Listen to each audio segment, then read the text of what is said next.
You know how these days, whenever Chael Sonnen uploads a YouTube video talking about something, he's oftentimes trolling, sometimes over-exaggerating? Well, the MMA community kind of gathered something that Chael Sonnen recently said and talking about, like, the evolution of MMA, and I actually think it has some merit to it. We're going to take a look at what that is today. Hello, everybody, and welcome back to another video. If you are new here, my name is Kyle. I am your guy with too many YouTube channels. Guys, let's take a look at what Chael Sonnen had to say over here about this. If Jamahal Hill fought in my era, he wouldn't even be ranked. Now, typically, and why I found this so interesting, guys, I found this so interesting because typically when we talk about the state of MMA, we talk about how evolved it has become over the years. Every single ranked fighter in many, especially of the lighter divisions, are much more high caliber than they used to be, especially in the era of Chael Sonnen. But it's almost undeniable that light heavyweight and heavyweight are of some of the weakest divisions, or definitely the weakest divisions in combat sports right now. So what I wanted to do when I initially saw this post is I actually wanted to dive into a little bit of history, taking a look at some of the rankings when Chael Sonnen was actually fighting. But someone did that for us because this was the top reply to that over here. Not sure if he wouldn't have been in the top 15, but I don't think he would be in the top 10.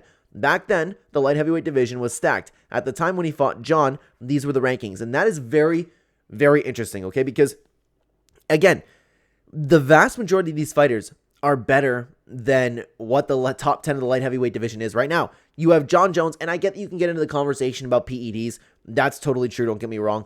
Alexander Gustafsson, Glover Teixeira, Phil Davis, Rashad Evans, Antonio Rodrigo Nogueira, Dan Henderson, Chael Sonnen, Gegard Mousasi, Mauricio Shogun Rua.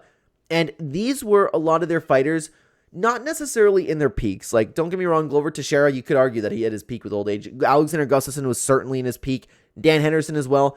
Chael Sonnen, these fighters were juiced up too, and the comment did also say, and Daniel Cormier came to light heavyweight 1 year later. I don't see how he would have had much success in the light heavyweight division. I would have to agree with this. The only reason that he actually got a win over Glover Teixeira is because of the age and damage Glover Teixeira has taken.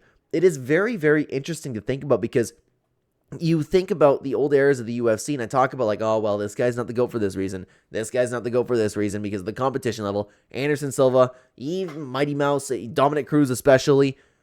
It's interesting how much the light heavyweight division has regressed over the years because these are phenomenal fighters. But it's not just about what I think. I wanted to take a look at a couple more replies over to this, guys.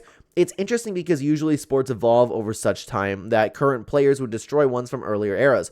But in this one specific example, the current light heavyweight division in the UFC is so weak that I actually think Chael could be right. I actually agree with this. Jamal's only high-level win is over retiring Glover, who had just been through an absolute war with Yuri. We just really have no clue how good or not he actually is. And I think that answer will be told within time for Jamahal Hill because I unfortunately have to agree with that. While Jamahal Hill was actually the champion, it's still a little bit difficult to gauge how good he really was. One of those times where Chael isn't just talking crap or trolling. He's right. In that era, you had guys like Wanderlei Silva, Lyoto Machida, Shogun Rua, Rashad Evans, Rampage, Liddell, Teixeira, GSP, Forrest Griffin, Anderson Silva, and a lot more I'm missing. It's not even a knock to Hill. It's just true. That was a scary time for the UFC. The amount of talent running around back then was incredible.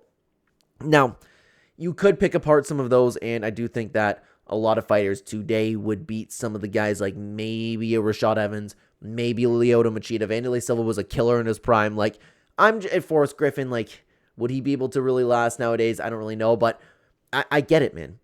I get it. Regardless, it's a very, very interesting thing to bring up. Let's continue on to the next reply that I wanted to highlight over for you guys. Jamahal Hill is 6'3" at a time where most light heavyweights were short, out-of-shape middleweights. He'd probably be talked about like a Gus today.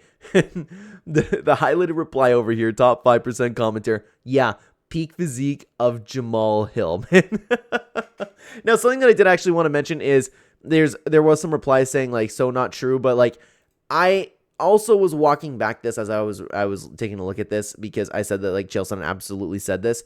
Now I'm thinking like, okay, was the real of Chael Sonnen, like, was it real that Chael Sonnen said this? Is what the UFC thing was alluding to over here. But the problem is this was the most trending thing on the UFC subreddit today. So I'm inclined to think that Chael actually did say it. But regardless, light heavyweight used to be the most stacked division for years. Even during the Jones era, he was surrounded by elites: Gustafsson, DC, Rumble. It being this shallow the past couple of years is an anomaly. It's very, very weird, eh? Very weird. I just thought it would make for a little bit of an interesting conversation today because you could really say the same thing about heavyweights. Heavyweights have regressed a ton, and perhaps we can talk about them in a future video, but In the meantime, I want you guys to watch this video talking about my favorite fighters in UFC history. I would love to have you guys over there. Quick video today, guys. UFC drought content right now. Thanks for watching.